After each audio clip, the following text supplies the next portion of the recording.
लाला life में आप लोगों का स्वागत है। तो मित्रों, काफी मजबूरी के बाद और फैमिली टाइम बिताने के नाम पर मैंने देखी सड़क 2 और मैं जानता हूँ ये मूवी बहुत ज्यादा कंट्रोवर्शियल है, मोस्ट डिसलाइक इसका ट्रेलर है।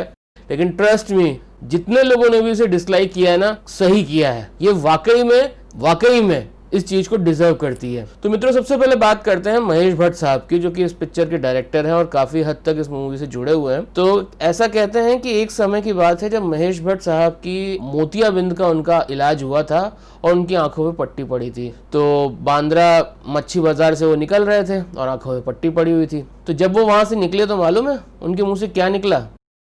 Good morning ladies. तो जिन लोगों को ये बात समझ में आई है प्लीज कमेंट करें, और जिन लोगों को ये समझ में नहीं आई है प्लीज पोगो और कार्टून नेटवर्क चैनल देखिए, आपके लिए वही सही है। अब बात करते हैं सड़क 2 की और मैं किन मजबूरियों में सड़क 2 मैंने देखी। दरअसल हुआ क्या कि मैंने एक प्रोजेक्टर खरीदा था, एसर का बहुत प्यारा छोटा सा स्लीक प्रोजेक्टर था, और उसके ट्रायल के नाम पे मैंने देख लिया फैमिली प्रेशर में आके, और भाई साहब क्या गुनाह किया है मैंने। मतलब मुझे तो लगता है कि वो प्रोजेक्टर में तोड़ दूं या क्या करूं भगवान जाने। दूसरी बात, मेरे को एक चीज और कहनी थी आप लोगों से कि यहाँ पे justice for Sushant Singh #justice for Sushant Singh Rajput का मसला भी आता है। वो मसला इसलिए भी आता है क्योंकि जिस प्लेटफॉर्म पे ये मूवी रिलीज हुई उसने मुझे इतनी जल्दी नोटिफाई किया, वहीं पे जब सुशांत सिंह राजपूत की मूवी की बात करें तो उस मूवी का कोई नोटिफिकेशन मुझे एक हफ्ते तक नहीं आया। तो अगर बात करें हम नेपोटिज्म की, तो नेपोटिज्म मुझे लगता है अब OTT प्लेटफॉर्म्स भी कर रहे हैं, क्योंकि इस पर्टिकुलर प्लेटफॉर्म ने मुझे कम से कम 10 बार नोटिफिकेशन दिया होगा और सुशांत सिंह राजपूत की मूवी के बारे में कुछ भी नहीं बताया, एक बार भी नहीं बताया। तो एक कारण ये भी है मेरा कि मैं आप लोगों को इस चीज के बारे में बताऊं। तो मित्रों, बात करें मूवी की, तो मूवी का कास्ट बहुत ही सिंपल है। संजय दत्त बने हैं, रवि किशोर वर्मा, पूजा भट्ट है पूजा वर्मा, आलिया भट्ट है आर्या देसाई, जिनका आगे जाके नामकरण हो जाता है मीशा करके या निशा करके। फिर आदित्य रॉय कपूर हैं, वो अपने यूजुअल सेल्फ में है, दारू पीना, मस्त रहना, गिटार बजाना वगैरह वगैरह। और जो नया किरदार है इस मूवी का, जो इस मूवी का मेन प्रोटैगनिस्ट है, जिनका नाम है जीशु सेन गुप्ता। बॉस, उस इंसान की अगर आप एक्टिंग देखोगे ना तो लगेगा कि यार इसने मेहनत की है। कहते हैं ना, मेथड एक्टर को आप कई बार देख के पहचान लेते हो। तो मुझे ऐसा लगा कि जीशु सेन गुप्ता जो था वो वाकई में उसने मेहनत की है और वो वाकई में चाहता था इस कैरेक्टर को डिलीवर करना। ये बात अलग है, स्टोरी बेकार थी, सब कुछ बेकार था, लेकिन उस बंदे ने मेहनत की है। फिर गुलशन ग्रोवर थे, जिनका नाम था दिलीप हथकटा। क्यों था, कैसा था, मुझे तो लगता है इस पे संजय दत्त की दोस्ती के कारण उनको पार्ट मिला, लेकिन असली स्टोरी में उनका कोई खास महत्व नहीं था। फिर उसके बाद मकरंद देश पांडे बने हुए हैं जो बाबा हैं।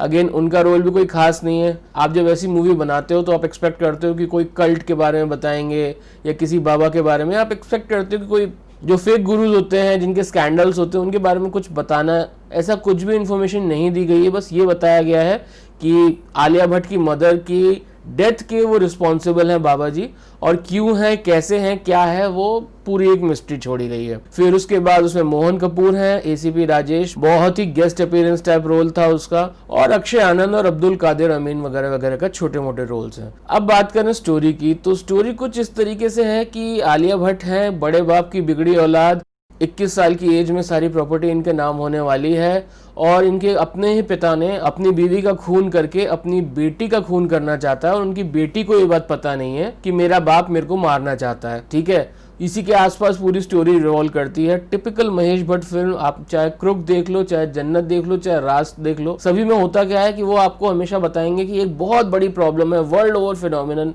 वर्ल्ड ओवर क्राइसिस है, लेकिन अंत में वो प्रॉब्लम एक पर्टिकुलर इंसान की निकलती है। तो उसमें भी यही होता है कि एक बहुत बड़े बाबा हैं जो कि पूरी दुनिया को बेवकूफ़ बना रहे हैं, और अंत में उनका पर्सनल रिवेंज एंगल होता है आलिया भट्ट के साथ, और उसे मारता कौन है? संजय दत्त। ठीक है, संजय दत्त के रोल की बात कर लें तो संजय दत्त की वाइफ अभी अभी एक्सपायर हुई हैं। वो एक बेटी गोद लेने वाले थे, उस बेटी को गोद लेने के लिए अनाथालय जा रही थी। अनाथालय वो अकेली चली गई, संजय दत्त घर को तैयार कर रहे थे। इस बीच में खबर आती है कि उसका एक्सीडेंट हो गया एंड शी इज डेड। ठीक है, तो ये हो गई पूरी संजय दत्त की बैक स्टोरी। अब बात कर लें संजय दत्त की। संजय दत्त सच्चा आशिक है, तो वो आत्महत्या करना चाहता है और बार बार अपनी जान लेने की कोशिश करता है। एंटर आलिया भट्ट। ऐसा दिखाया है कि संजय दत्त की पूजा ने आखिरी जो बुकिंग ली है वो आलिया भट्ट की ली है ऑनलाइन या कैसे ऑफलाइन, भगवान जाने वो कैसे लिया है वो नहीं बताया गया है। और मजेदार बात कि वो उसके पास 3 महीने पहले से इसकी रसीद है। अब मेरे को ये समझ में नहीं आता, रात के 3 बजे कोई अगर मेरे घर पे आके भड़बड़ाएगा और मुझे इंसिस्ट करेगा तुम्हें अपनी बीवी की हो या मेरे बाप की राइटिंग क्यों ना हो भाई, मैं तो नहीं जाने वाला। लेकिन सिंस ये अपनी वाइफ को बहुत प्यार करता है, वो गैरेज की सारी गाड़ियों की चाबी दे देता है, पर आलिया भट्ट इज लाइक नहीं भाई मैं तो तेरे साथ ही जाऊंगी। देन ये जर्नी शुरू होती है उनकी। Then they meet Aditya Roy Kapoor. Aditya Roy Kapoor को प्लांट किया होता है बाबा जी द्वारा, और बस यही सारी स्टोरी है। बहुत ही ज्यादा आर्टिफिशियल, बहुत ही ज्यादा फेक स्टोरी है। आप किसी भी हालत में स्टोरी से एंगेज नहीं कर पाएंगे। दूसरी बात, आप खुद सोचिए, एक दिल फेक आशिक है संजय दत्त, जिसका कोई लेना देना नहीं है किसी से, ना आलिया भट्ट से, ना बाबा से, ना वो आदित्य रॉय कपूर से।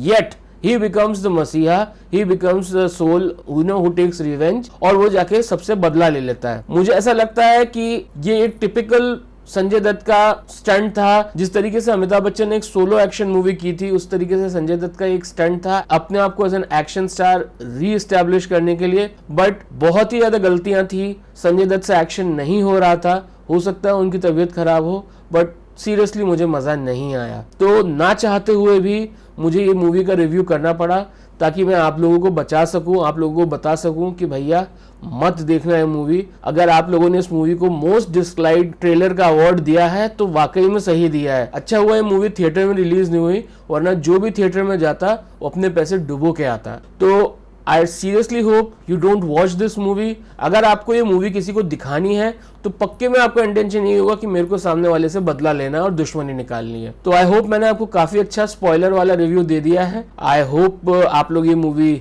ना देखें। मेरी तरफ से मैं इसको दूंगा 1 स्टार आउट ऑफ 5, और 1 स्टार भी इसलिए दे रहा हूँ क्योंकि संजय दत्त है, वरना मैं वो भी नहीं देता। सो बेस्ट ऑफ लक और देखते रहिए लाला लाइफ।